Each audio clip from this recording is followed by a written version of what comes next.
Saya cerita sedikit tentang ibadatu hadil ummah. Nanti saya bacakan teksnya. Di antara kebaikan umat ini adalah jalan-jalan itu termasuk ibadah. Makanya sering ada ayat fasiru fil ardi. Jadi supaya sering jalan-jalan. Jadi ini sudah jalan-jalan masih nyari apa? Nafkah. Kadang-kadang ya dapat macam-macam. Yang soleh ya dapat ibadah, yang enggak soleh ya dapat macam-macam lah. Tapi saya cerita yang soleh lah, yang enggak soleh itu enggak boleh dibicarakan itu ya. Rahasia. Saya ini lama di Jogja, ya tahulah kelakuannya orang-orang yang baik maupun yang setengah baik sampai. Ya semoga yang baik dilipat gandakan pahalanya, yang enggak baik diampuni. Tapi saya cerita sedikit. Di fikih kita, di kajian-kajian fikih kita memang ada istilah ini harus didengar karena ini ngaji dan sama status kita sama. Al-wasiyah ila ta'ah ya ta'ah, terus al-wasilah ilal maksiyah ya maksiyah. Jadi kalau kita jadi perangkat taat ya ibadah, kalau jadi perangkat maksiat juga maksiat. Sehingga di ilmu medis maupun di jasa online atau ojek atau apa, misalnya pertanyaannya kita pekerja paket profesional, boleh enggak ngantarkan paket narkoba? Ya jawabannya tentu enggak boleh, karena bukan masalah pekerjaannya, tapi yang diantar adalah sesuatu yang haram. Begitu juga boleh enggak ketika ada lelaki hidung belang tanya tempat mesum, kalau kamu menunjukkan berarti kan ikut berkontribusi. Ya kamu bisa meneruskan gimana hukumnya mengantar gitu misalnya. Nah, kiai juga sama sebetulnya. Kiai juga bisa dimanfaatkan orang yang macam-macam untuk kekuatan yang macam-macam. Jadi hukum ini sama, kamu tidak usah tersinggung misalnya. Kalau di fikih biasanya disebutkan menjual pedang pada begal juga enggak boleh karena digunakan yang tidak baik. Begitu juga misalnya apapun profesionalitas kita, misalnya paket, kita nganter ke paket yang apa? Paket ganja misalnya. Fikih ini harus kamu ketahui dulu sehingga hukum turunannya, ingat Allah misalnya, ini bisa kena. Kita tidak boleh ingat Allah dalam keadaan maksiat yang enggak diridani Allah. Karena mau tidak mau fikih ini hukum dasar. Sholat pun bisa kena semprit. Misalnya kita sholat karena tugas, bukan karena lillahi ta'ala. Makanya dulu itu ada guyonan Mas Wahyu itu. Ada imam dari masjid besar di negara sebelah. Tidak perlu saya sebutkan negaranya. Itu cerita, imamnya itu digaji 100 juta per bulan. Datang ke Surabaya gitu. Muadzinnya itu digaji 75 juta. Keren. Terus ngerti imam di Indonesia naik ontel, sudah watok naik ontel, nggak ada yang gaji, musolanya jelek, terus sudah ada jepit, ya udah dia kerasan di musola karena sering dimaki-maki istrinya, sudah. Jadi itikafnya itu ya sambil menghindar itu, bukan makanya banyak masjid Indonesia itu banyak yang itikaf itu, karena di rumah ada betah, sudah diomelin nggak ada AC-nya, sekarang masjid banyak AC-nya kan. Kamar mandinya juga gitu, di rumah sama di masjid bagus. Di masjid. Makanya pengurus masjid yang daerah-daerah sini sering cerita ke kita. Kudune ngising ning omah Gus, mlayune moro masjid karena itu cerita. Indonesia itu negara yang enggak benar katanya. Imam dan muadzin tidak digaji. Terus dia cerita-cerita kebaikan negaranya dan buruknya negara kita. Lama-lama kiai itu mangkel. Kiai Indonesia itu kan cerdas-cerdas, meskipun jarang yang kaya tapi cerdas-cerdas. Dia muji negara. Kalahnya itu dibeginiin sama Kiai Indonesia. Makanya kamu sholat terus ya, takut potong gaji.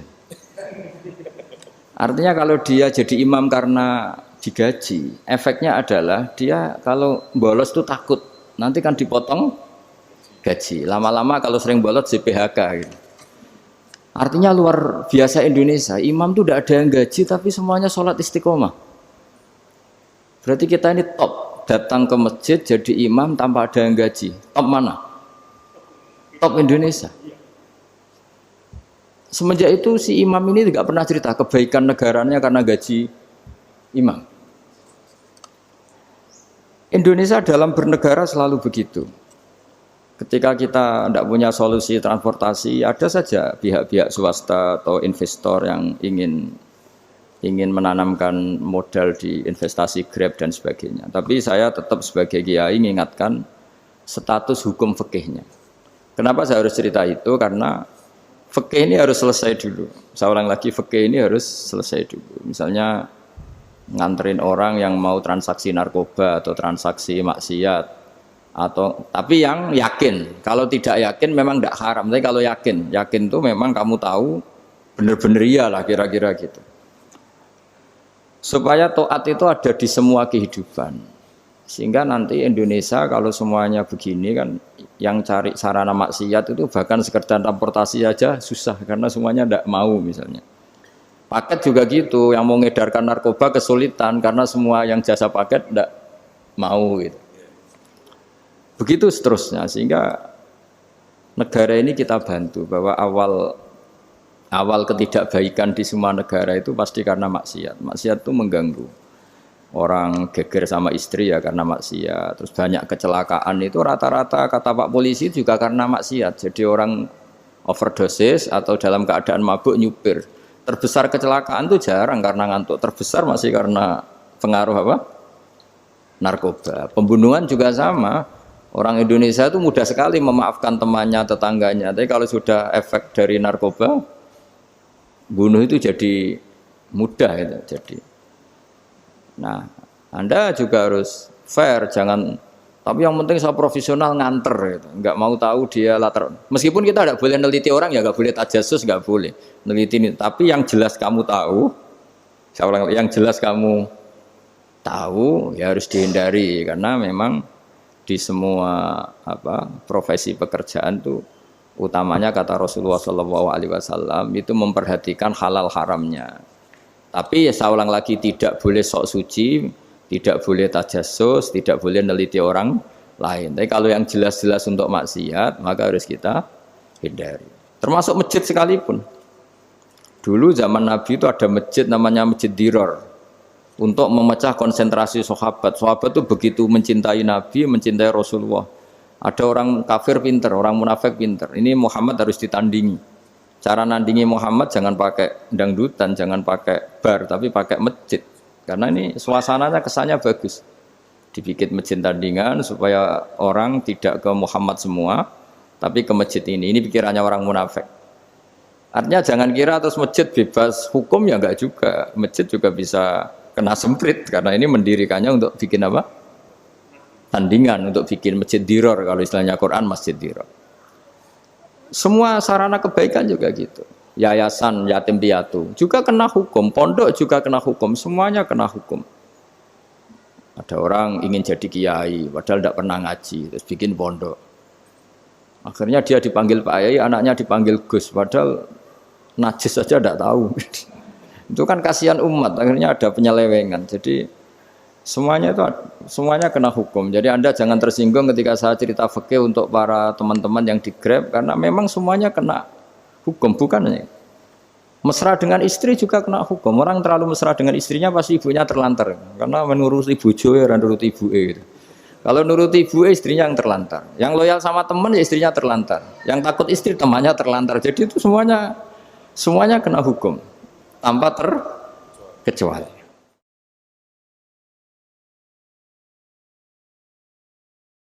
Nah, saya cerita sedikit tentang sholat karena orang-orang Grab ini banyak yang sholat, kemudian harus cepat-cepat. Dulu ketika sahabat punya imam yang lama sekali kalau sholat, sehingga si sahabat yang satu yang petani ini mufarokoh itu memisahkan diri, kemudian imamnya diselip. Itu boleh memang dalam fikih. Kamu niat mufarokoh dulu. Mufarokoh itu niat bahwa kamu memutus hubungan dengan imam, kemudian meneruskan sholat sendiri. Singkat cerita dua orang ini berdebat, Mu'ad sama Ar-Ra'i yang penggembala ini. Kamu munafik, sholat kok meninggalkan imam. Terus yang satu bilang kamu keterlaluan, sholatnya lama sekali. Singkat cerita dua orang ini lapor ke Rasulullah SAW. Uniknya Nabi itu membenarkan yang petani tadi. Kamu Mu'ad jadi masalah. Agama ini tidak boleh jadi problem. Kalau kamu ngimami orang, jangan lama-lama. Di situ ada ibu-ibu yang ditunggui anaknya yang sedang menyusu. Banyak petani yang nunggu macam-macam. Kayak pegawai POM ya ditunggu shift temannya, pegawai Indomaret juga gitu, apalagi Grab mungkin ditunggu penumpangnya macam-macam. Sehingga kebaikannya teman-teman yang kerja serabutan begini juga bergantung kebaikan imam tadi. Kalau sholat itu tidak boleh lama-lama, apalagi wiridan, sholatnya aja nggak boleh lama-lama, apalagi wiridannya. Nah, kadang-kadang orang ngira kebaikan tuh nggak ada sempritnya, ada juga. Sholat tuh ya disemprit sama Nabi, kalau terlalu lama juga disalahkan, karena nanti agama ini menjadi apa? Problem, menjadi problematika.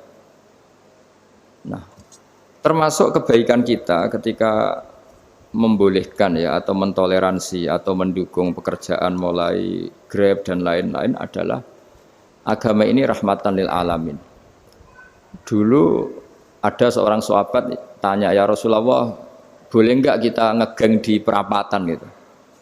Kata Nabi, ya jangan kalau bisa. Tapi kita harus natahaddasannya itu tempat kita jagungan di perapatan, di tempat-tempat umum lagi, di halte, Terus kata Nabi, nggak apa-apa, tapi fa'atut thoriq haqqaha, kamu harus memberikan hak jalan itu. Apa hak jalan itu? Satu, kamu amar ma'ruf, kalau bisa ya nahi mungkar, kemudian bikin suasana orang lain ini menjadi aman. Nah ini yang catatan. Kalau hitung saja, yang ikut Grab itu berapa ribu? Nah, ini tuh energi besar kalau di atas 100, berapa? 100 ribu. Hitung ya teman-teman di Grab, 100 ribu. 100 ribu ini kalau soleh semua, atau setengah soleh lah, kalau soleh banget keberatan ya soleh, setengah soleh. Itu ada, ini sudah saya pikir, ada kebaikan yang menyebar di seluruh Nusantara yang berjumlah 100 ribu. Ini luar biasa. Ada kecelakaan dia menolong pertama, ada pemerkosaan menolong pertama, mungkin ada pencurian, ada apa. Maka kata Nabi, kamu kalau harus di jalan, itu kamu berkontribusi amar ma'ruf nahi mungkar. Saya sering ke Jogja, karena saya mulai 98 di Jogja. Ya sering di terminal malam-malam. Saya ketika kecil itu sering diceritain, orang nggak berani ke terminal ini, banyak preman, nggak boleh ke terminal ini karena banyak preman. Ya mulai dari Sumatera, Jawa, hampir seluruh Indonesia. Kalau jam sekian sampai sekian sudah nggak berani karena banyak apa? Preman. Itu uniknya, preman-preman itu selain dulu ditangani tentara dan polisi, itu urusan negara ya kali itu, dan kita ngapresiasi. Itu hilangnya yang permanen itu bukan saja ditangani ABRI dan polisi, TNI dan polisi, tapi ditangani kultur. Banyak mulai orang soleh, santri dagangan di situ, ada ojek mangkal di situ, supir taksi mangkal di situ. Terus di sini orang-orang soleh yang menghalau ketika ada perempuan digoda atau perempuan dicopet atau apa. Terus lama-lama jadi kultur bahwa kebaikan ini dominan. Setelah kebaikan dominan ini otomatis menyingkir sedikit demi sedikit. Jadi selain negara ini harus melakukan sesuatu yang seharusnya, yaitu menjaga masyarakat dari kriminalitas, sebetulnya yang paling awet dan paling mudah dilakukan itu tadi, kebaikan harus menjadi kultur bersama.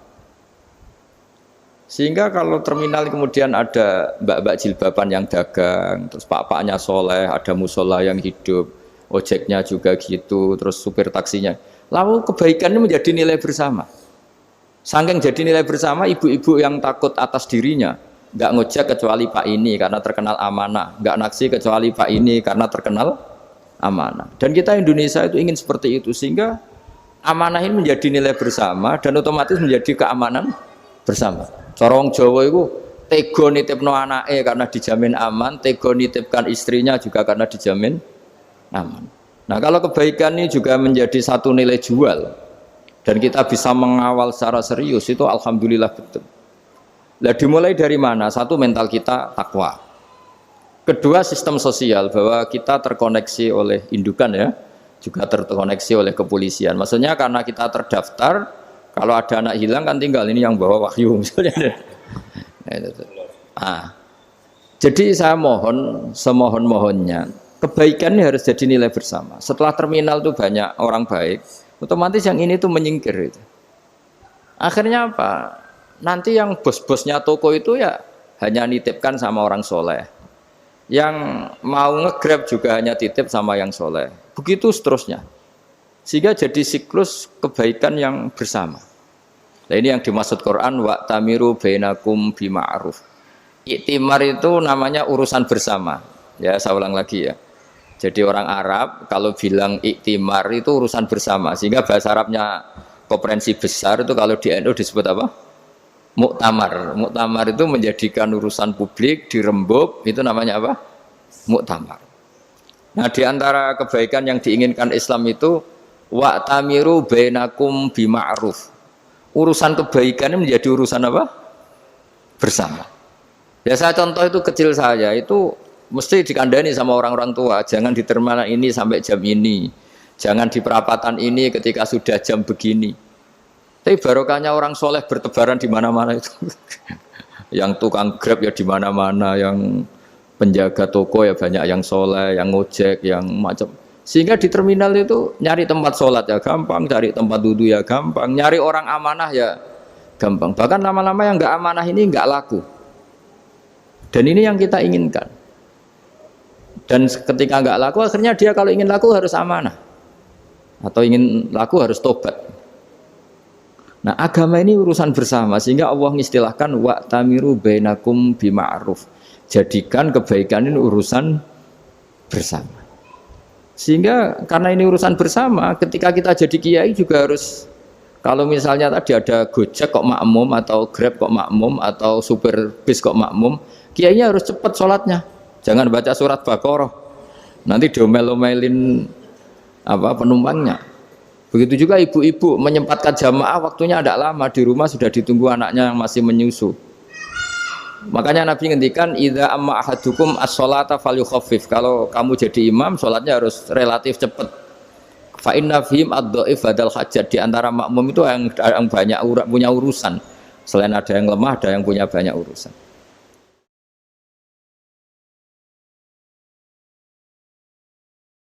Nah, terus ketiga masalah kekayaan hati. Kekayaan hati ini penting sekali karena rata-rata teman di Grab itu kan miskin lah. Tapi jangan miskin sampai miskin hati gitu. Bahwa kamu nyari nafkah itu sudah ibadah, berkelana di bumi Allah juga ibadah, menyaksikan macam-macamnya orang itu juga ibadah. Bahkan menambah khazanah ilmu. Di antara warisan ilmu yang kita dapatkan dari Rasulullah SAW, misalnya kamu jalan-jalan, punya kaki dua, punya tangan dua.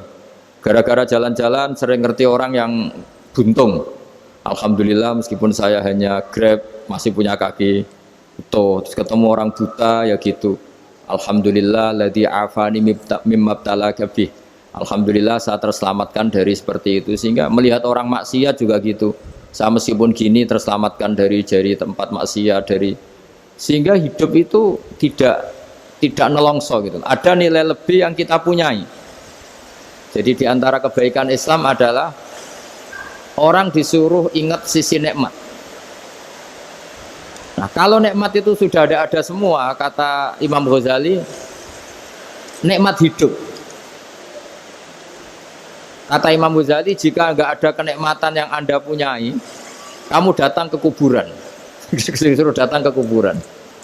Dan kamu bilang begini, kenikmatan kembali ke dunia adalah kenikmatan yang diinginkan mulai yang mati zaman Nabi Adam sampai kiamat. Jadi kalau Fir'aun yang pernah jadi raja, Namrud, semuanya, bahkan orang-orang soleh sekalipun, kalau kamu tanya keinginan terbaiknya apa?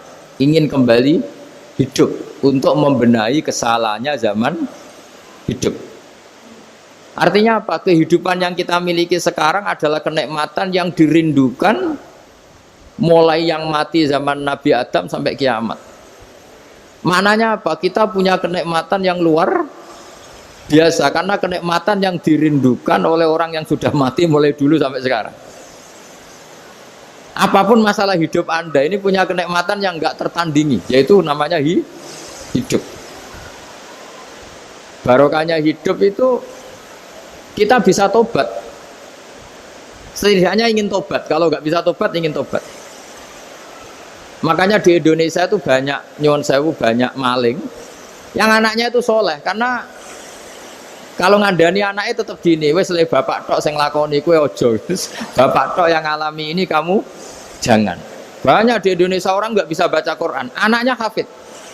Karena setiap bodoh itu tidak diwariskan. Wes le bapak tok sing bodoh, kowe ojo bodoh. Mungkin teman-teman di Grab juga gitu, wes bapak tok cong sing nasib ngene kowe ojo. Jadi kebaikan begini itu akan terus-menerus diwariskan. Sehingga banyak orang tidak tamat SD anaknya dosen, nggak tamat SMP anaknya dekan. Karena setiap dari kita itu cita-cita kebaikannya menurun ke anak cucunya, keburukannya berhenti di dia. Cara wong Jawa itu bapak tok sing nglakoni. Nah, di sini saya jelaskan tentang kekayaan rohani. Jadi saya mohon ketika Anda jalan-jalan nganter penumpang itu harus sering muji Allah Subhanahu wa taala. Ya, saya bacakan ayatnya at-taibunal abidunal hamidun. Orang baik itu yang tobat, yang ahli ibadah. Di antara definisinya itu as-saihun, yang sering jalan-jalan. Siyaka itu jalan-jalan. Jadi orang paling bejo sak donya itu sampai harus jalan-jalan ibadah dapat uang. Tapi syaratnya ibadah. Sekali tidak ibadah dapatnya masalah kan? Sering gonjekkan orang cantik terus ingat istrinya tidak cantik. Sering gonjekkan orang yang sopan, yang santun terus ingat andekan ini istri saya di rumah rewel gitu. Jadi kalau kamu tidak taat itu adanya penyesalan. Di lampu merah ada orang naik Ferrari, naik Alphard, sementara kamu di rumah hanya mobil butut, kadang malah tidak punya mobil. Jadi kekayaan rohani itu dimulai dari mana? Dimulai dari taat. Cara berpikir itu taat, bukan maksiat. Sekali Anda cara berpikir maksiat, maka adanya hanya penyesalan. Semakin pengalaman di luar, semakin penyesalan. Karena di luar sana banyak orang yang dapat nikmat yang lebih dari Anda. Tapi sekali Anda taat, kamu akan mensyukuri apa yang Anda miliki dan tidak pernah ingin sama yang dimiliki orang lain. Sehingga orang-orang yang sering pergi itu sama Allah dipuji. Jadi tidak ada nabi kecuali di antara ibadahnya itu jalan-jalan. Fasiru fil ardi. Sehingga semua nabi itu mesti pernah melakukan perjalanan internasional. Rasulullah Muhammad SAW pernah jalan-jalan sampai ke Syam, padahal beliau orang Mekah. Nabi Ibrahim yang orang Syam pernah perjalanan sampai ke Mekah. Karena di antara kearifan itu ya dimulai dari apa? Jalan-jalan tadi. Kamu ngerti orang yang macam-macam. Makanya di antara kebaikan umatku kata Nabi itu siyahah fil ard, sering berkelana. Tapi tentu untuk mengambil pelajaran. At-taibunal abidunal hamidunas saihun. Nah, agama mensupport itu. Sehingga kata Nabi, jika ada orang kok sholat qobliyah, ba'diyah semuanya di masjid, sama Nabi ditegur, la taj'alu buyutakum kuburan. Rumah kamu jangan jadikan kuburan, harus dapat jatah apa? Sholat. Kata ulama, kalau ada orang sering sholat di satu titik, itu ditegur. Kamu harus ganti titik yang lain supaya saksi bahwa kamu di bumi sholat itu banyak. Jadi kita ya punya nilai positif juga tentang apa? Karena kita sering siyahah, kalau bahasa Arabnya itu sering keluyuran, saksi kita kebaikan juga banyak. Tapi pesan saya paling pokok tadi ya, jadikan komunitas kebaikan itu punya nilai jual. Syukur-syukur fid dunya hasanah wa fil akhirati hasanah. Ya kita bersyukurlah di Indonesia itu. Saya masih ingat kecil saya itu ya sekitar saya umur 15-14 tahun. Setiap mau pergi itu pesannya orang-orang yang sering pergi itu jangan masuk terminal jam ini di perapatan ini, karena yang namanya preman itu dulu dominan. Sekarang sampai jam 2 ada orang pakai jilbab, kadang ya orang pakai peci, yang nggak pakai peci pun ke musola sholat terus. Yes, pokoknya kebaikan itu jadi komunitas dan jadi nilai jual. Bahkan tadi misalnya ibu-ibu yang pergi malam itu kan mesti ada orang-orang yang jadi langganannya karena terkenal apa? Amanah. Yang dititipi anak juga milih orang yang terkenal apa? Amanah. Nah, nilai amanah ini harus kita jaga terus supaya kamu ya bisa bekerja, orang lain juga nyaman karena amanah tadi. Allah juga senang karena amanah itu perintahnya Allah Subhanahu wa ta'ala. Dan Indonesia harus menuju ke sana. Pemimpin juga harus gitu.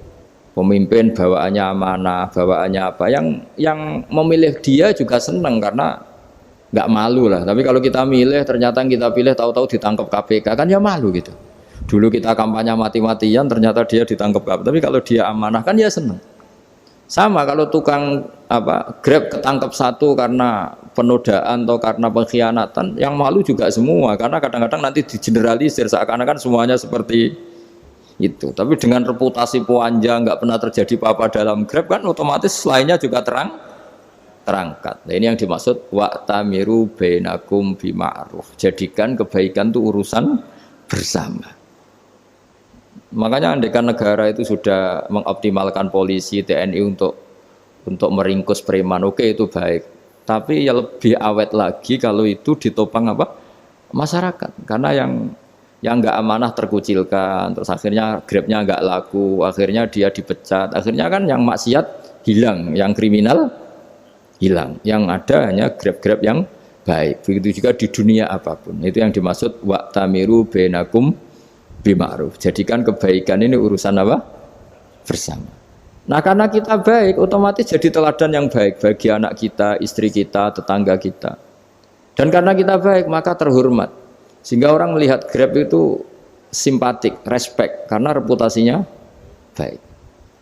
Nah karena orang respect tidak dicibir. Barokahnya tidak dicibir, tidak mangkel. Barokahnya tidak mangkel, tidak saling ejek, bahkan tidak saling bunuh. Coba kalau kita jelek, dicibir orang, kita dalam keadaan mabuk, tidak terkontrol, bunuh. Jadi efek dari maksiat itu begitu buruknya. Sehingga penelitian itu mengatakan kebanyakan kecelakaan ya pemicu utamanya rata-rata ya nyupir dalam keadaan mabuk. Beberapa nyuwun sewu kasus-kasus kriminal rata-rata ya dipicu oleh hal-hal seperti itu. Makanya meskipun di luar saya tolong hindari narkoba, hindari hal-hal yang maksiat supaya pekerjaan Anda ini barokah.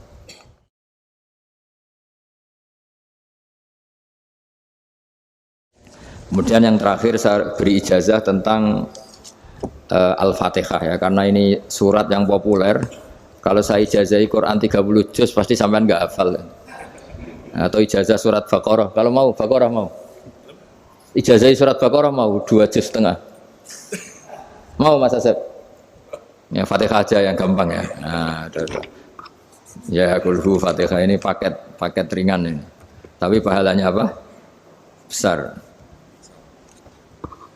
Ini beda ya, artinya selama ini mungkin Anda baca tapi monoton ya. Tapi ini saya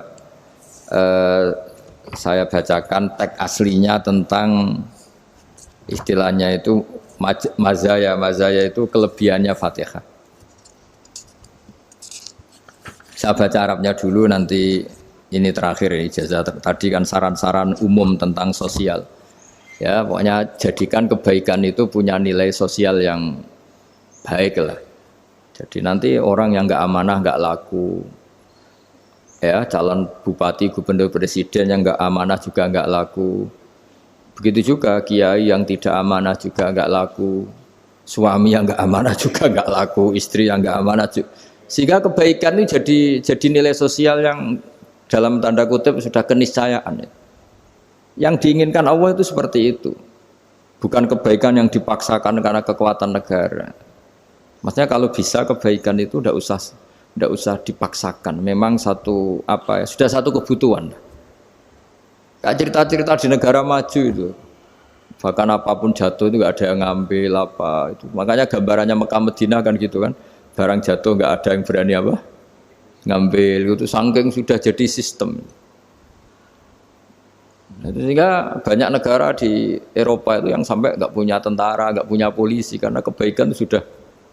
Nah kita kan masih capek, polisinya aja capek, apalagi masyarakatnya karena kebaikan itu belum jadi nilai bersama. Nah, kita selain ditopang negara, ada polisi, ada tentara, itu kita usahakan kebaikan itu jadi nilai bersama. Tadi wa'tamiru bainakum bima'ruf. Dan kita punya reputasi yang bagus dalam bab ini. Saya masih ingat kecil saya itu yang jilbaban hanya keluarga kiai. Sekarang rata-rata masyarakat itu jilbaban. Dulu yang sekolah SMP, SMA itu jilbaban kadang dulu malah dilarang ya, harus sama seperti itu seragamnya. Sekarang sudah boleh. Dan nyaman. Lama-lama yang dapat simpatik ya yang pakai pakaian model tertutup seperti itu. Lama-lama gamane cara wong golek mantu ya golek yang seperti itu daripada yang blodor. Lama-lama jadi nilai bersama. Ya ingin saya seperti itulah. Di terminal juga sama. Orang mau makan cari warung yang kelihatan ada ayat kursinya, pakai jilbab atau paling enggak dia nggak mungkin lah nyuguhkan yang tiren atau yang haram. Kan ada garansi sosial, ada apa? Ada garansi apa? Sosial dengan penampilan yang soleh itu kan masa iya nyuguhkan oplosan babi itu misalnya itu. Jadi nilai sosial itu harus ya tadi harus benar-benar jadi nilai sehingga negara biar gak capek-capek itu. Polisi juga gak capek kan karena tugasnya corong Jawa mau ngawat-ngawati tok tapi sudah tidak perlu tegang karena kebaikan sudah jadi nilai apa? Bersama. Ya ingat-ingat ya ayatnya tadi wa tamiru bainakum bima'ruf. Jadi kebaikan itu harus jadi nilai bersama. Iktimar itu menjadi urusan bersama.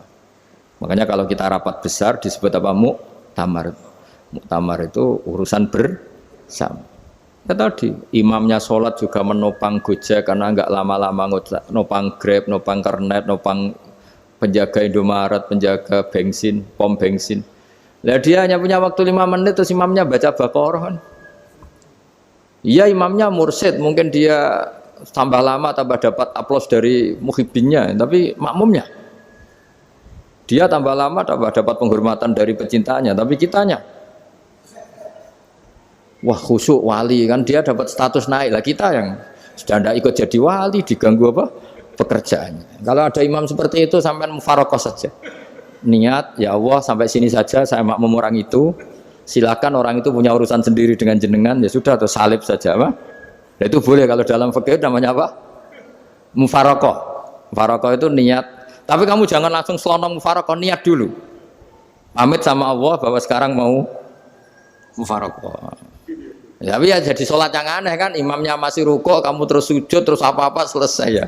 Mungkin dalam pandangan itu orang lain ini maksudnya makmum gimana ini kok begini. Tapi sudahlah Allah Maha tahu. Insya Allah dimaklumi. Ya saya baca tentang Fatihah ya, karena sampean pasti sering baca Fatihah. Supaya apa? Sekaligus jadi jimat lah gitu. Jadi kalau kamu sering di jalan-jalan yang mungkin sepi atau mungkin kan tidak semua teman Grab itu nasibnya bagus yang di Semarang Jogja. Mungkin yang di Kalimantan di Papua kan ada yang 10 kilo gak ketemu rumah, ya kan? Ya lihat di TV-TV itu kan kasihan kan. Sudah 10 kilo gak ketemu rumah. Penumpangnya kewekar preman tuh kan, ini makan orang enggak kan gitu. Kan ujiannya dua, kalau penumpangnya cantik itu ya kecoba syahwat, kalau preman takut, jadi orang itu selalu ujian itu. Sing sedengan itu kan jarang orang itu.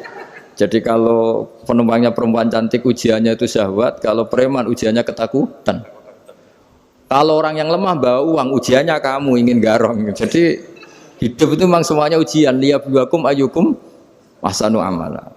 Makanya saya sering ditanya oleh teman-teman, Gus, nah ujiannya kenal wong wedok elek piye sama, kenal wong ayu ujiannya syahwat, kenal wong elek ujiannya ngenyek, itu sama-sama dosa. Syahwat ya dosa, ngenyek juga dosa. Wah elek keriting untune metu ya dosa ngomong gitu. Kadang-kadang orang berpikir enak kancanan wong elek gak dosa, kata siapa kancanan wong elek itu ya dosa, karena bawaannya ngenyek. Ngenyek itu menyepelekan itu. Makanya saya itu ya nggak mau berteman sampean. Nanti kan bawaannya ngenyek atau seneng ya tidak tahu saya. Ya sudah ada takdir saja kalau ketemu ya tak ulang ngaji gitu. Tapi ini ngaji terakhir, setelah ini ngaji biasa aja, tidak usah resmi gini. Ngaji kok resmi aneh. Pokoknya nanti suatu saat kalau pandemi sudah berlalu saya akan ngaji Rebone, lalu ini ngaji. Ini ngaji yang kurang bagus karena ngatur kiai kurang berkah ini. Nanti tapi ya lumayan lah masih mau ngaji. Ngaji kok tanggal ini jam ini. Sekarang suatu saat kamu tak panggil, Mas Wahyu datang ke sini jam ini, tidak mesti bisa. Mungkin pas ada acara apa, oh, maaf ke sini pas ngecek, pas apa. Gitu. Jadi ya sudah, tapi tak maafkan, enggak apa-apa. Takdir, ya. Tak bacakan, supaya sampean tahu keramatnya Bismillah. Nah sebelum saya bacakan Bismillah Fatihah, tak beritahu tentang ilmu tafsirnya, karena ini penting sekali. Fatihah itu dawuhnya Allah, tentu itu dawuhnya Allah. Saya ulang lagi, itu kalamullah. Tapi yang sudah diberikan kesampaian ke kita semua, sehingga seakan-akan itu menjadi dawuhnya kita ke Allah. Jangan salah loh ya, Fatihah itu dawuh Allah, tapi sudah diberikan ke kita, sehingga posisi kita itu yang punya itu. Nah kenapa ini perlu dijelaskan? Karena nanti ada kalimat iyyaka na'budu wa iyyaka nasta'in. Kalau itu masih kalam Allah, berarti Allah ngomong ke kamu, ngendikan ke kamu, kepadamu aku menyembah. Masa Allah menyembah kamu? Nah, sehingga ilmu tafsir itu menyelesaikan itu dulu ya. Saya ulang lagi ya, sebelum sampean sering baca Fatihah, aku yakin ya sering baca. Tapi barokahnya ndak paham itu ndak pernah janggal. Enggak paham itu ya penting supaya ndak iskal, ndak janggal. Sebetulnya di kalimat itu ada yang janggal. Kalau Fatihah itu kalimatnya Allah atau kalam Allah, bagaimana dengan kata-kata iya kana budu? Masa Allah ngendikan ke kita, kepadamu kami menyembah? Masa Allah menyembah kita? Maka penyelesaiannya secara ilmu tafsir gimana? Semua ulama mengatakan, bukan satu dua, semuanya mengatakan di Fatihah itu semuanya diberi kawalan kalimat. Saya ulang lagi ya, di Fatihah itu semuanya diberi awalan kalimat qulu, katakan wahai hambaku begini. Ya, katakan wahai hambaku begini.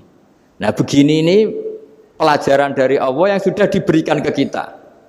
Terus kita mengatakan bismillahirrahmanirrahim, alhamdulillahirabbil, termasuk kita mengatakan iyyaka na'budu wa iyyaka nasta'in. Jangan bayangkan Allah ngendikan ke kita. Kalau Allah ngendikan kita berarti gini, hei wahyu ihdinas siratal mustaqim, tunjukkan saya jalan yang benar. Nah nanti kamu terus, ya Allah Anda aja minta tolong saya minta tolong siapa kan, jadi panjang kan. Ya saya ulang lagi ya, jadi itu di ulumul Quran diterangkan gimana sebelum baca Fatihah ya. Fatihah itu kalamullah, ngendikane Allah, tapi yang sudah diajarkan ke kita dan sudah milik kita, sehingga kalimat itu menjadi milik kita. Tapi ya kalamullah, tetap kalamullah, tapi sudah menjadi milik kita. Udah paham ya? Ya pinter nah. Ya, karena kalau tanpa penjelasan seperti ini, Anda akan iskal. Bagaimana Allah, iskal itu janggal, bagaimana Allah mengatakan iya karena butuh. Kan jadi aneh ya? Ya, jadi tak jelaskan secara ilmiah ya. Jadi kata ulama-ulama tafsir, ayat-ayat Quran seperti ini sebetulnya dimulai dari qulu apa? Meskipun enggak dilafatkan. Itu kan sama dengan qul huwallahu ahad Muhammad, katakan kalau Tuhan itu satu. Ya namanya Quran itu kan kalam Allah, membina nabinya, membina umatnya. Makanya dikatakan atau enggak di sini tersembunyi kata qulu, katakan. Ya. Jadi ya ibarat apa itu? Kamu ngajari anak kamu lah, le panggil jenengan bapak kulo. Itu maksudnya anak itu, kalimat itu kalimat kamu, tapi kamu ajarkan ke anak kamu. Terus anak kamu bilang, Pak jenengan bapak kulo. Nah, ketika kamu mengatakan jenengan, bukan kamu mengatakan jenengan anakku, berarti anakmu itu bapakmu, kan lucu kan? Anak kamu ajari jenengan bapak kulo, kamu engkau bapak saya. Terus anak kamu mengulang jenengan atau kamu bapak saya. Berarti itu kalimat yang kamu ajarkan, tapi sekarang sudah milik anak kamu. Kalau itu kalimat kamu kan lucu, masa anak kamu bilang bapak. Nah itu seperti itu. Jadi ulama memberi solusi atau jawaban iyyaka na'budu wa iya, itu sebelumnya ada kata-kata qulu, katakan wahai hambaku, hubungan kamu dengan saya adalah katakan iyyaka na'budu wa iyyaka nasta'in. Terus hubungan kamu dengan saya katakan juga dalam doamu ihdinas siratal mustaqim. Jelas ya, jadi itu kalam Allah yang sudah milik kita karena diajarkan Allah untuk kita. Dong ya? Ya dong, gak jelas gak. Tapi bagus, gak jelas itu bagus. Kalau kamu jelas gak jadi digrab, jadi gubernur. Min azimi fadliha kasratu asma'iha wa fadail ukhra. Ini cerita dramatisnya surat Al-Fatihah. Qala Abu Hurairah radhiyallahu anhu inna iblisa ranna khina unsitat Al-Fatihah. Jadi iblis itu begitu kesakitan. Ini kitab Abu Abul Farad karangannya Sayyid Muhammad Alawi, juga kutipan dari beberapa kitab. Yang jelas beliau sendiri juga ngutip dari beberapa riwayat di beberapa hadis. Halaman 123. Ketika Fatihah turun itu iblis kesakitan. Kayak orang sakit gigi lah, tersiksa sisanya karena turunnya surat apa? Al-Fatihah. Artinya kalau Anda baca Fatihah dijiwai, maka Anda melemahkan setan, melemahkan iblis. Wa qala Mujahid khina unzilat Fatihatul Kitab ronna fastama indahu asyayatin. Jadi ketika Fatihah itu turun, iblis itu terkapar lah kira-kira. Sampai dijenguk banyak setan. Jadi kamarnya di ICU lah kira-kira gitu kalau sekarang itu. Entah Covid entah enggak tahu. Pokoknya di ICU sampai dijenguk banyak setan. Enggak tahu bawa apa enggak tahu. Pokoknya dijenguk banyak setan. Nah, nyangoni karena ini apa? Ketuanya apa? Pingsan, sakit. Jadi iblis itu sakit sampai dijenguk anak buahnya setan-setan. Ya, semoga kalian semua tidak kenal setan. Kalau kenal berarti teman, apa? Wa qalu misla dzalik. Wa qala lahum laisa mimma taquluna syai'un walakin unzilat suratun laisa ajru qailiha illa an harrama alaihi nar jahannam. Saya ini bukan sakit fisik kata iblis. Kamu tidak usah jenguk saya, datangkan dokter terbaik, tidak usah. Saya ini tidak sakit fisik. Saya ini sakit karena ada surat yang diturunkan, yang pahala yang melafatkan surat itu pasti selamat dari neraka. Padahal misi terbesar saya ini supaya manusia masuk neraka. Sekarang punya tamengnya. Wah pusing kan? Ya seperti orang lah goda sampean ternyata sampean setia itu kan pusing. Nah ternyata tidak setia itu yang akhirnya ribet kan itu. Jadi iblis itu cita-cita terbesarnya kan semua orang itu masuk neraka. Nah sekarang turun satu surat yang gara-gara surat itu siapapun yang baca dijamin selamat dari neraka. Jadi walakin unzilat suratun laisa ajru qailiha illa an harramallahu alaihi nar jahannam. Karena jadi dia shock lah kalau orang di Jawa itu bilang shock. Aduh sial nasib saya ini umat nggak bisa saya goda lagi karena punya tamengnya tadi punya. Qad tolakaidukum wa makrukum. Rekayasa kalian sekarang itu tidak ada gunanya semua. Nah, ini alhamdulillah di Indonesia kelihatan kan banyak yang miskin, banyak yang susah. Tapi selagi mereka masih sholat, itu keinginan mencari halal itu masih tinggi. Kayak apa kita di tengah kota, jauh dari anak istri, jauh dari tetangga. Biasanya kalau orang jauh dari anak istri, tetangga kan sakar PDW. Tapi yang soleh masih banyak, sudah jauh dari keluarga tetap lurus. Loh, kalau yang dekat lurus kan wajar, konangan wong akeh kan. Ini sudah jauh masih lurus. Nah ini nggak lepas dari barokahnya surat apa? Surat Fatihah tadi. Jadi karena ada surat yang menjamin pelafalnya atau qailiha terbebas dari api neraka. Wa qalat as-sayatinu lahu is ayyusai'in ta'muruna ya maulana. Faqala lahum idhabu wajtahidu hatta tukhfilu qulubahum hatta la yaqulu hadhihi surah. Lalu kita gimana? Jari para setan gitu. Lalu kita gimana? Terus kata iblis, sudah bikin mereka lupa sehingga tidak baca lagi. Selagi masih baca kita pasti keok. Jadi kalau sampean sudah jarang baca Fatihah itu berarti sudah bagian dari kemenangan apa? Iblis. Jadi kalau sampean sudah jarang baca Fatihah itu berarti bagian dari kekalahan Anda, kemenangan iblis. Masih sering baca? Berapa kali? Terus apa lagi?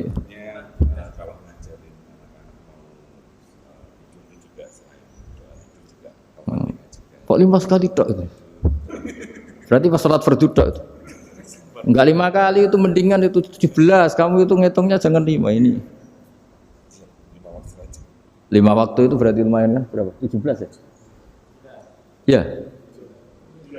17 ya? Ya. 17. Tapi kalau makmum tuh sering separuh kan, apalagi makmum tarawih. Ya kan? Makmum tarawih itu bacanya Fatihah ada yang sempurna enggak ya? Ya enggak lah. Baru alhamdulillahirabbil alamin ruku ikut ruku ini gitu. Makmum kan yang tarawih lah Mas. Kalau tarawih jarang sempurna ya. Fatihahnya itu. Kan imam sudah ruku. Kamu bacanya Fatihah sampai mana? Baru setengah ya. Ya paling pas tarawih aja kan enggak sempurna ya. Apalagi kalau imamnya sing kilat tuh waduh malah. Nah ketika Fatihah itu sebegitu keramatnya, sebegitu topnya, itu setan rapat, singkat cerita itu yang tadi dipimpin oleh iblis yang sedang terkapar apa? Terus tali obatnya enggak ada, cuma dia shock karena ada surat yang turun yang melafatkan itu pasti selamat dari apa? Neraka. Nah ini gimana saran Anda? Terus sarannya adalah bikin orang-orang itu lupa, tidak baca Fatihah. Nah ini rapatnya iblis. Idzabu wajtahidu hatta tughfilu qulubahum hatta la yaqulu hadhihi surah.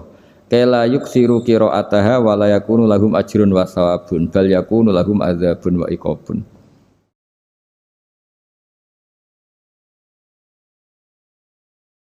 Jadi saya mohon selama ini Anda sudah baca, tapi mungkin hanya rutin saja. Napa rutin saja? Tapi barokahnya ngaji ini kamu punya kekuatan atau punya semangat membaca karena ini surat yang luar biasa. Ibarat gini, kalau sampean tanya, saya juga sering mikir, masa Gus hanya surat kok punya kekuatan seperti itu?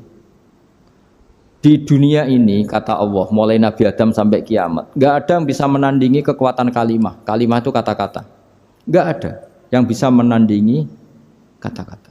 Misalnya Anda nge-grab, berangkat istri cuek, berangkat cuek. Itu beda dengan ketika meskipun satu kalimat, wes Pak, muga-muga dilindungi pangeran, mugi-mugi jenengan selamat. Itu menjadi teduh dan semangatnya luar biasa karena kayak mendapat support. Jadi kira-kira kalimat itu hubungannya kita dengan Allah, Fatihah itu seperti itu. Kamu melafadzkan satu kata-kata yang dibenarkan langit bumi, dibenarkan aras, dibenarkan malaikat, dibenarkan semua penghuni di dunia ini. Sehingga itu efeknya luar biasa. Itu seperti gini ya, kamu cerai sama istri, terus nikah lagi katut babon. 10 tahun anak kamu dididik, ibunya benci kamu. Dan memang Anda layak dibenci. Duwidek. Dan sampai nggak pernah manggil kamu Pak. Suatu saat kamu tentu rindu kan ingin dipanggil bapak oleh anak kamu. Suatu saat anak ini manggil kamu Pak E. Itu senengnya bukan main, hanya sebuah kata-kata. Makanya kadang-kadang orang itu tanya sama kiai, ijazah lafadz ini gunanya apa sih? Itu ijazah-ijazah itu untaian kata-kata. Yang kata-kata ini dibenarkan langit dan bumi dan aras dan para malaikat sehingga efeknya itu luar. Nah ibarat seperti itulah, kamu melafadzkan Fatihah itu melafadzkan kata-kata yang dibenarkan Allah dan Rasul dan semua malaikat, semua penghuni langit. Maka ini efeknya pasti luar. Nah di sini lah orang-orang dulu itu tahu keramatnya itu sehingga ketika melawan Belanda, melawan Jepang dulu itu kalimat-kalimat itu menjadi mantra yang luar biasa. Doa yang luar biasa. Tapi di era modern karena orang sudah tidak ngerti itu, dianggap itu mantra, jimat, khurafat, bid'ah, waduh ribet meneh malah. Sebetulnya tidak seperti itu. Memang kata-kata ini kekuatannya luar biasa. Sama kesakitan hati kamu juga karena itu. Ngojek wangilan. Lha Pak di bojo kok kowe gagah tok kere. Wah, iku seling terus mesti. Padahal kalimat itu kan tidak melukai secara fisik, tapi apa kerjanya sesuk sarah-sarasen. Karena terus dengan pengadilan seperti itu kan, ngapain kerja demi perempuan yang seperti ini? Lagi-lagi kata-kata ini luar. Nah bayangkan kalau kata-kata itu adalah kalimat yang diajarkan Allah lewat Rasulnya, lewat malaikat Jibril. Kayak apa kekuatannya? Nah, kira-kira Fatihah itu gitu. Kalimat yang baik, kalimatan thayyibah diajarkan oleh Allah dan Rasul. Kayak apa kira-kira kekuatannya? Pasti luar biasa. Wong support yang dikatakan istri kita, anak kita aja luar biasa. Apalagi ini support yang diajarkan Allah dan Rasul. Ya makanya saya mohon kalau baca Fatihah, baca kalimat-kalimat thayyibah ketika sholat itu dijiwai. Ya misalnya Rabbana lakal hamdu mil'us samawati wa mil'ul ardi wa mil'u ma syi'ta min syai'im. Engkau zat yang layak dipuji dan pujian ini memenuhi langit dan bumi. Karena kita tahu nggak ada sejengkal di alam raya ini kecuali di situ ada rahmat Allah. Misalnya kamu bisa lewat sampai rumah saya, kamu mungkin anggap biasa saja. Coba kalau ngalami likuifaksi, tahu-tahu bumi ini ambles, bisa ngelewati yang likuifaksi itu luar. Tanyakan orang pernah ngalami likuifaksi di Sulawesi, itu melihat bumi bisa diinjak gak ambles itu, wah luar. Dan sampean gak ngalami itu sehingga lewat bumi ya biasa aja. Coba kalau ngalami seperti tidur, ya biasa aja. Coba kalau ada gempa, bahwa bumi tenang ini sudah nikmat yang luar biasa. Masa kamu ngakui nikmat nunggu digituin? Ya kan? Nah, makanya baca Fatihah dijiwai lah bahwa ini kalimat yang luar biasa. Nah, saya teruskan ya. Warwa Muslimun fi sahihihi an Ibnu Abbas radhiyallahu anhuma annahu qala bainama Jibril alaihi salam qaidun dan Nabi itsami anaqidan min fawqih farafa'a ra'sahu faqala hadza babun minas sama futihal yawma lam yuftah qaddu ilal yaum Fanazala minhu malakun faqala hada malakun nazza ilal ardi wa lam yanzil qattu illal yauma fasallim wa qala absyir binuraini qad uti tahuma lam yu'tahuma nabiyyun qablak Fatihatul kitab wa khawatimu suratil Baqarah.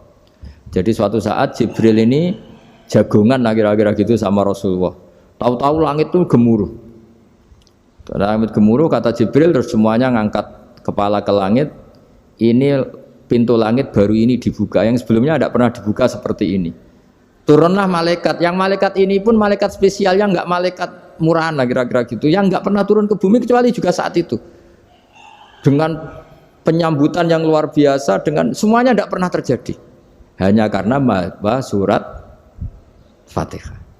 Jadi ini surat yang luar biasa, pengawalannya lewat malaikat yang spesial, enggak pernah turun di bumi kecuali saat itu. Penyambutannya juga nggak pernah seperti itu, baru seperti itu. Jadi semuanya itu spesial. Nah, kenapa ini spesial? Karena di situ ada isi puja-puji kepada Allah Subhanahu wa Ta'ala. Ada ikrar kita, alhamdulillah rabbil alamin, ar-rahmanir rahim. Ikrar ini penting. Kalau contoh paling gampang gitulah. Kamu punya istri selama ini cerewet terus. Suatu saat ngomong, Pak, tak angen-angen rawono wong lanang koyo sampeyan. Wah, itu langsung tidak ada lelaki sebaik engkau. Itu sama senengnya, masya Allah. Karena ada ikrar dari seorang istri ke kamu. Nah, bayangkan kalau ikrar kita sebagai hamba diakui oleh Allah Subhanahu, maka ikrar ini akan dicatat sebagai kebaikan kita yang kita panen nanti di akhirat. Karena ada ikrar. Kita ikrar bahwa alhamdulillah rabbil alamin. Kita ikrar ar-rahmanir rahim. Kita ikrar maliki yaumiddin. Kita ikrar iyyaka na'budu wa iyyaka nasta'in. Sampean misalnya jadi orang Indonesia, ketemu orang Indonesia yang makmur di Jerman, terus lupa Indonesia. Kamu orang Indonesia? Enggak, saya enggak orang Indonesia. Mangkel gak kira-kira? Mangkel.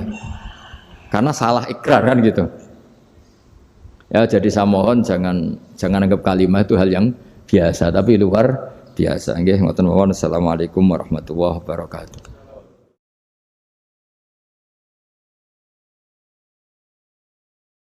Saya berkali-kali kampanye di mana-mana lah, kampanye dan menganjurkan. Di antara catatan dalam Suhufi Ibrahim wa Musa kan ada kan di Quran itu yang dinamakan lampiran-lampiran wasiatnya Nabi Ibrahim dan Nabi apa? Musa. Itu di antara catatannya begini. Orang yang punya akal itu adalah orang yang bisa menikmati sesuatu yang baik. Misalnya gini, contoh gampang gini. Kamu punya anak pertama atau punya anak yang masih kecil, itu gendong tuh senangnya bukan main, melihat anak sehat tuh senangnya bukan main. Mungkin saat itu banyak orang yang sedang maksiat dengan perempuan nakal atau dengan teman-teman nakalnya, yang nganggap seperti itu tidak nikmat. Tapi andaikan ini ditimbang ya ditimbang. Yang maksiat betulan, misalnya paling ukuran bahagianya itu 70%. Tapi yang ini, yang nimang anak baru lahir atau masih kecil, corong Jawa ngeloni anak, bisa saja bahagianya itu sampai 100%.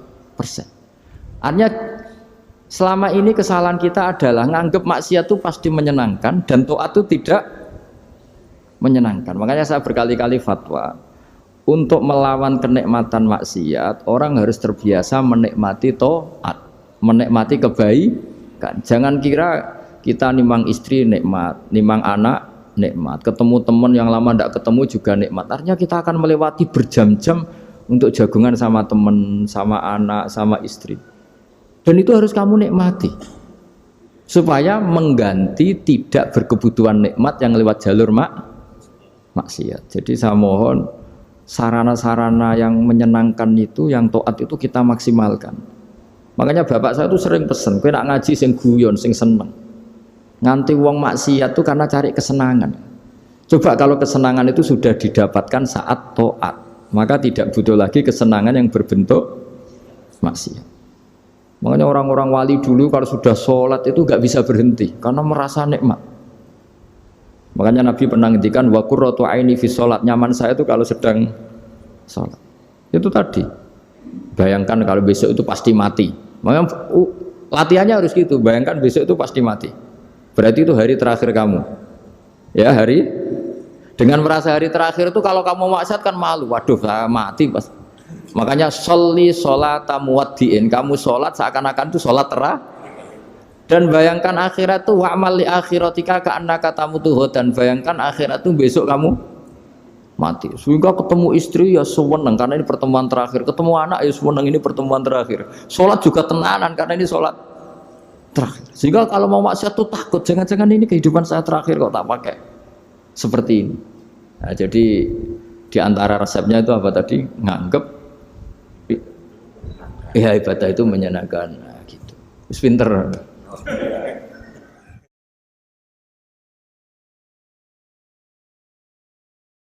Oke, satu pertanyaan lagi, Gus. Ini ada pertanyaan dari teman-teman mitra driver Grab. Saat mengantarkan barang, tiba-tiba azan waktu sholat, ya, Gus. Lalu kita sebagai driver harus sholat dulu atau menyelesaikan orderan dulu, karena itu juga amanah kan orderannya itu. Mungkin nganter barang atau mungkin nganterin penumpang. Mengingat barang tersebut sudah ditunggu pemiliknya dan penumpang tersebut juga sudah ada janji yang lain, pokoknya gitu. Nyuwun pencerahannya, Gus, gitu. Begini ya, ini kan fikih sosial ya. Saya jawab, ini memang harus pakai fikih, nggak pakai rasa. Saya ulang lagi, pakai fikih, nggak pakai rasa. Waktu sholat itu kan banyak ya, diantaranya maghrib dan isya, duhur dan asar, terus subuh sendiri. Ya, ben sampean belajar fikih, orang belajar tasawuf ya. Nah, kalau subuh itu tidak ada toleransinya kalau waktunya sudah tinggal 10 menit karena tidak ada jamak. Ya, tidak ada apa? Jamak. Sehingga misalnya kalau kamu ngojek waktu tinggal 10 menit ya harus sholat. Tapi kalau sekedar dengar azan ya, ini penanyanya kayaknya itu teman kamu, jadi fikihnya kayak kamu, gak jelas. Azan itu kan bukan akhir waktu sholat. Azan itu bukan akhir waktu sholat, tapi awal sholat. Itu udah harus supir Grab, udah harus supir Gojek. Meskipun kamu makan ada azan ya teruskan saja, kan udah akhir waktu sholat. Anda menerima tamu, gendong anak, atau sedang nyupir, atau sedang bercengkrama sama teman. Kalau ada azan ya nggak apa-apa, misalnya diteruskan. Kan bukan akhir waktu sholat. Yang benar-benar harus ditinggalkan itu kalau waktu sholat misalnya tinggal 7 menit. Atau tinggal 8 menit. Waktu yang mau tidak mau kamu harus tasarrufkan, kamu peruntukkan injury time itu sih. Injury time. Ya, gitu aja kok gak tahu ya. Nah, lalu misalnya, kalau pertanyaan tadi mestinya kelasnya itu kelas afdoliyah.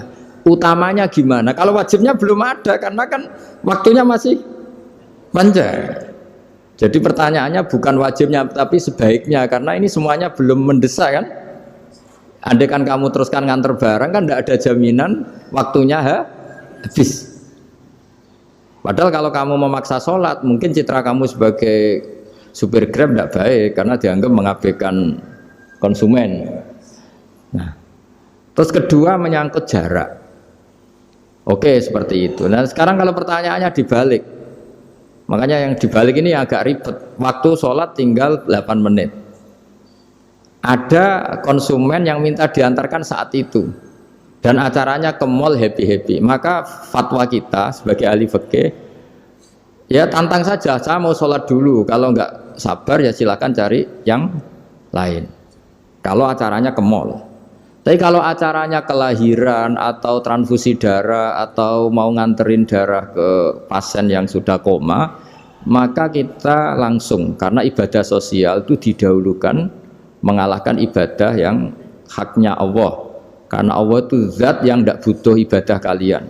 Tapi kalau pasien ini kalau enggak nang kesampaian darahnya mati misalnya, jadi kamane Allah luwih apian lah gitu. Makanya masyhur kalau dalam fikih hak Allah sama hak adami ini dimenangkan hak adami, tapi bukan karena Allah kita kalahkan. Allah tidak butuh itu semua gitu. Jadi dikalahkan tapi bukan karena kalah, justru karena tidak butuh.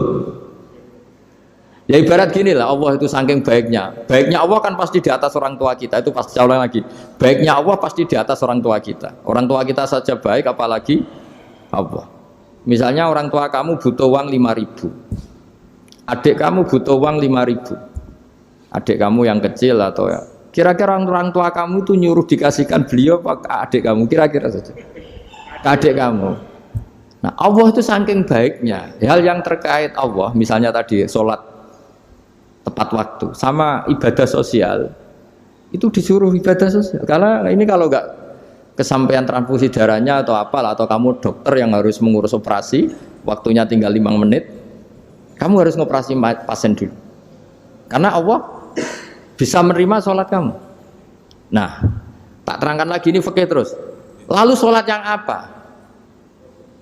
Kalau sholat itu antara maghrib dan isya, dan nanti yang terlambat itu maghrib, kita ngikuti ulama yang mengatakan jika ada darurat, maka maghrib dan isya boleh dijamak meskipun tidak atas nama pergi. Kan jarak kamu kan tidak jarak masafatu qasrin. Artinya apa? Misalnya saya dokter, harus operasi, waktu saya tinggal 8 menit mau maghrib, ternyata harus ada operasi. Kalau saya nggak nangani, mati. Saya harus operasi, dan nanti waktu saya maghrib habis itu tidak harus dikatakan qadha atau yang mengeluarkan maghrib dari waktunya. Bisa saja menurut ulama dianggap boleh dijamak takhir dengan isya, karena kondisinya masih waktu jam'in. Begitu juga duhur dengan asar. Tapi kalau waktunya itu asar, tinggal 8 menit, kemudian harus ada operasi, ya kita operasi. Waktu asar kita mundur sampai maghrib, namanya qadha yang dimaafkan Allah. Ya namanya tetap qadha karena asar gak bisa dijamak dengan maghrib.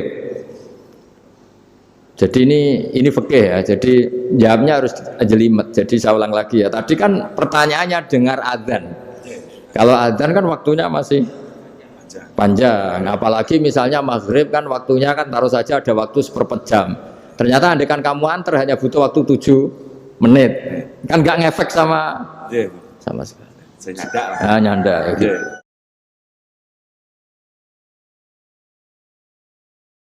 Kalau ada driver dapat orderan food, nganterin makanan, tapi makanannya non halal, itu bagaimana pripun? Nah makanya itu tadi, kamu tahu betul kalau itu non halal loh? Kalau itu sudah tahu pasti non halal. Nah, ya, tadi. Daging Tyrannosaurus, nonton mungkin. Ya makanya tadi itu memang PR kita di semua profesi. Saya ulang lagi, itu PR kita di semua profesi. Jadi ya itu makanya pentingnya istighfar tuh di situ tuh sudah kita sebagai ulama menghalalkan tidak mungkin, mengharamkan kamu juga demo, ini pekerjaan Gus. Tapi yang jelas itu tidak bisa dihindari. Ya sama lah seperti orang di bus itu. Kadang-kadang kan didoain, semoga semua penumpang hasil ke tempat masing-masing, dan kalau ada copet berarti kan doain copet juga hasil tujuannya. Jadi di semua profesi itu resikonya. Makanya tadi saya bicara tentang fikih.